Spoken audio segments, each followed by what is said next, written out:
เฮ้ยกลุ่มของน้องฮักแพงคิดว่าพากันทำโรงทานแต่อย่างเดียวที่จริงบ่แมน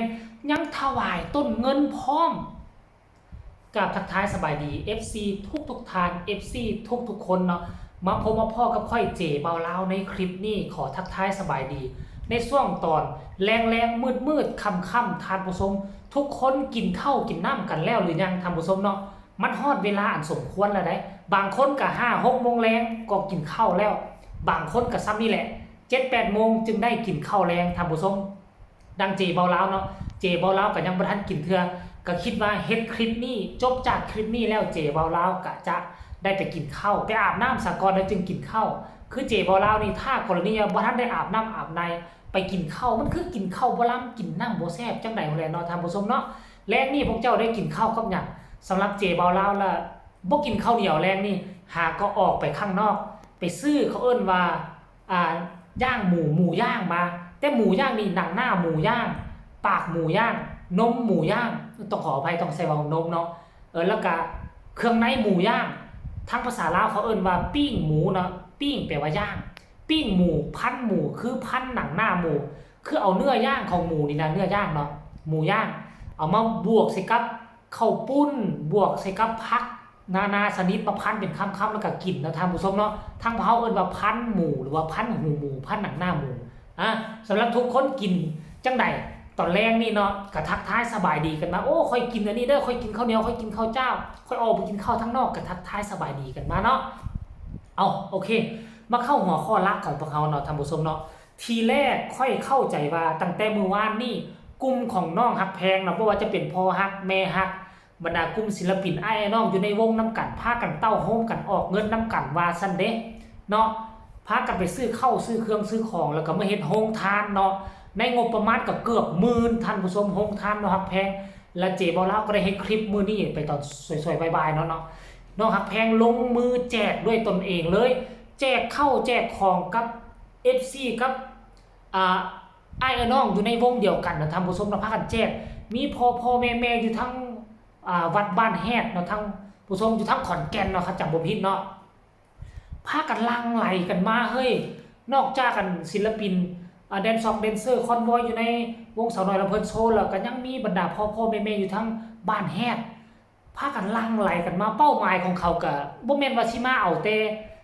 ของทานอย่างเดียวเป้าหมายของเขาคืออยากมาเห็นหน้าคนทานหลายกว่าอยากมาเห็นหน้าคนน้องฮักแพงบางคนก็ยังบ่ทันเห็นฮักแพงบางคนก็ยังบ่ทันฮู้ว่าฮักแพงเป็นคนแจกก็อาจจะได้มาเห็นหน้าค่าตาเป็นไผเนาะเป็นผู้แจกเนาะบัดมาเห็นแล้วโอ้เป็นน้องฮักแพงนั่นเองเนาะท่านผู้ชมเนาะโอ้โหบางคนก็มาแล้วก็ขอถ่ายรูปถ่ายหอยมาแล้วมื้อนี้คันบ่กินเฟอก็จะได้ปลากระป๋องบ่ได้ปลากระป๋องก็จะได้นมบ่ได้นมก็ได้ข้าวนมโอ้มีหลากหลายมื้อนี้เนาะท่านผู้ชมมีฮอดมาม่าบ่แจกมื้อนี้น่ะโอ้มูลค่าการแจกเกือบหมื่นบ่ธรรมดาได้เรื่องราวของครั้งนี้น่ะคันบ่เป็นเพราะน้องฮักแพงมันก็จะบ่เกิดเรื่องราวดีๆแบบนี้เป็นเพราะน้องฮักแพงแล้วก็ FC ของน้องฮักแพงพอฮักไม่ฮักเป็นตัวตั้งตัวตีอยากร่วมบุญกับน้องฮักแพงเกิดมาชาตินี้ได้มาพบมาพ่อได้มามักได้มาฮักกันแล้วได้มาปลื้มได้มาหลงไหลน้องฮักแพงแล้วอยากสร้างบุญสร้างกุศลร่วมกับน้องฮักแพงอีกจักครั้งก่อนหน้าเนาะก็เลยมีให้เกิดโรงทานครั้งนี้ขึ้นเนาะน้องฮักแพงก็ดึงกับหมู่กับครูได้บ่เนี่ยมีพอฮักไม่ฮักมาสนับสนุนแล้วน้องฮักแพงก็ดึงหมู่ดึงพรรคดึงพวกผู้ที่ฮักที่แพงผู้ที่สนิทสนมกันอยู่วงสาวน้อยลำเพิ่นโชว์ร่วมโตกันมาออกผู้ละเล็กออกผู้ละน้อยฮักแพงแน่หมู่เพื่อนแน่พอฮักไม่ฮักแน่ FC ต่างๆแน่มาร่วมโตกันได้เงิน 9,000 บาท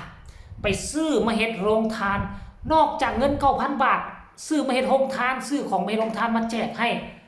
พ่อแม่อยู่ทางบ้านแฮดแล้วก็ยังมีมื้อนี้บ่คาดคิดคาดฝันนะนอกจากโรงทาน 9,000 บาทแล้วยังมีถวายต้นเงินให้วัดตืมโอ้โหเดี๋ยวค่อยสิมาอ่านเด้อน้องฮักแพงหาเคลื่อนไหวก่อนหน้านี้1 ชั่วโมงก่อนค่อยสิมาเฮ็ดคลิปเนาะท่านผู้ชมน้องฮักแพงเปิดเผยด้วยโตของน้องฮักแพงเองทีแรกค่อยเข้าใจว่ามีแต่โรงทานเท่านั้นค่อยก็กะเอาไว้แหละประมาณ10,000บ่ได้เว้าเพราะน้องฮักแพงบ่ได้เว้าเมื่อวานนี้มันจะว่าเฮ็ดโรงทานแน่จะมาถวายต้นเงินบ่ได้เว้าเลย คือสิเป็นเงินที่เขาร่วมตัวกันมาซื้อข้าวซื้อของแล้วมันรวมทั้งหมดและเสียไป 9,000 และอาจจะเป็นเงินที่เหลือบ่เขาจึงเฮ็ดเป็นต้นเงินไปถวายวัดเนาะแพงเคลื่อนไหวว่าสาธุบุญในครั้งนี้กับพ่อแม่ FC ทุกท่านทั้งบ้านฮักน้องฮักแพงและบ้านฮัก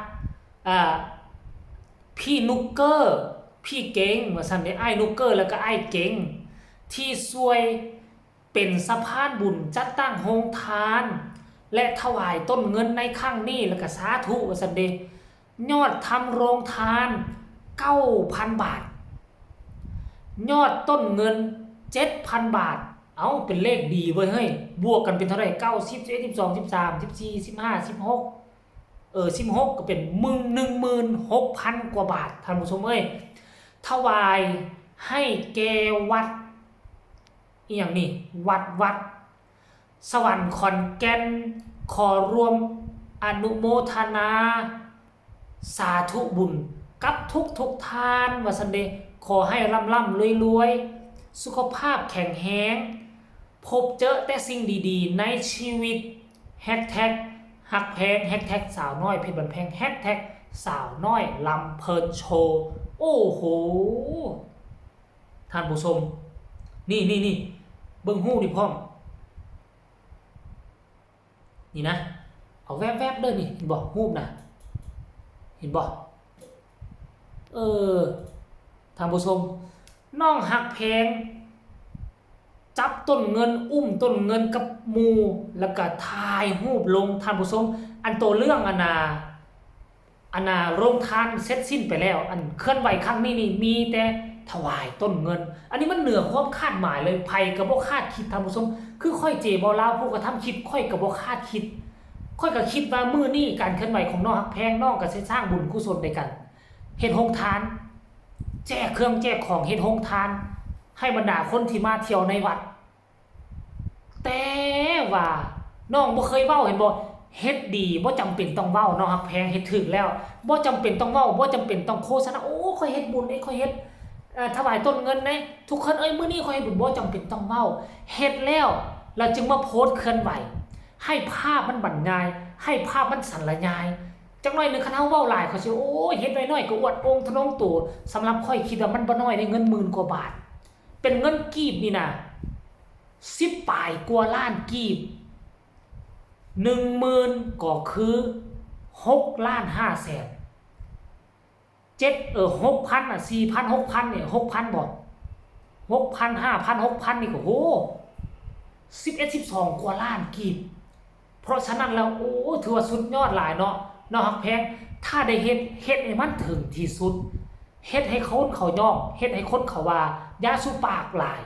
ลงมือเฮ็ดคือทุกมื้อนี้เฮ็ดคือมื้อนี้มันดีที่สุดเนาะเอ้าย่อสรรเสริญเฮ็ดดีค่อยก็ว่าดีเด้อขอให้เจ้าสุขภาพแข็งแรงร่ำรวยโชคดีหมานและให้ปังๆดังๆกลัวคนที่เขาดูถูกเจ้าเด้อเอ้าฝากทุกคนกดไลค์กดแชร์กดติดตามเพื่อจะพลาดในคลิปต่อไปที่สำคัญอย่ากดข้ามโฆษณาพบกันใหม่ในคลิปหน้าสำหรับคลิปนี้ขอกล่าวคำว่าสบายดีบ๊ายบาย